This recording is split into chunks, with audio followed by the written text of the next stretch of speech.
નમસ્કાર મિત્રો, ગુજરાત ન્યૂઝ ચેનલમાં આપનું હાર્દિક સ્વાગત છે। હું પત્રકાર રણાભાઈ ધારકી, બનાસકાંઠા।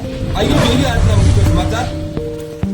બનાસકાંઠામાં હર ઘર તિરંગા યાત્રાના ભાગ સ્વરૂપે આપણા સરહદી તાલુકા એવા સુઈગામ અને થરાદમાં પણ આજે તિરંગા યાત્રાનું ફરીથી આયોજન કરવામાં આવ્યું હતું। એમાં માનનીય વિધાનસભા અધ્યક્ષ શંકરભાઈ ચૌધરી સાહેબ અને આપણા એક્સએમપી સાહેબોએ ખૂબ મોટી સંખ્યામાં હાજરી આપી।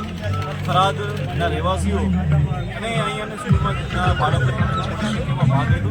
આશરે 4 થી 5 કિલોમીટર જેટલી આ લાંબી યાત્રા રહી હતી અને આખું થરાદ ટાઉન જે છે દેશભક્તિના વાતાવરણ રંગાઈ ગયું।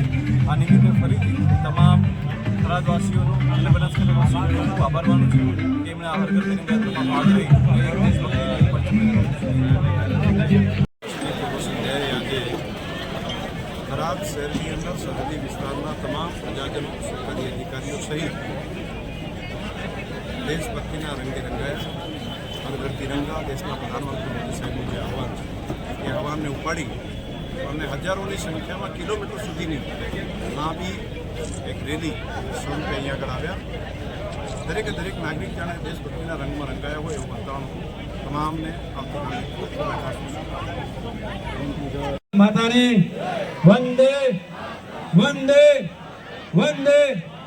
આજે આ તિરંગા યાત્રાની અંદર માનનીય અધ્યક્ષ સાહેબ શ્રી તથા જિલ્લા પોલીસ વડા એસપી શ્રી અક્ષરેશ સાહેબ તથા માજી સંસદ સભ્ય શ્રી વગેરે મહાનુભાવો ઉપસ્થિત રહ્યા અને ગામજનો મોટી સંખ્યામાં તિરંગા યાત્રામાં જોડાયા। તમને તમામનું હું હાર્દિક સ્વાગત કરું છું। ભારત માતાની જય, વંદે માતરમ। ધન્યવાદ સર।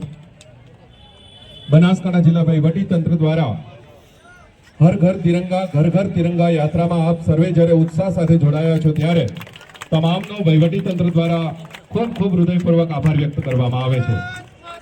ભારત માતા કી જય, ભારત માતા કી જય, વંદે માતરમ, વંદે માતરમ, વંદે માતરમ, વંદે માતરમ। ભારત માતા કી જય, ભારત માતા કી જય, ભારત માતા કી જય।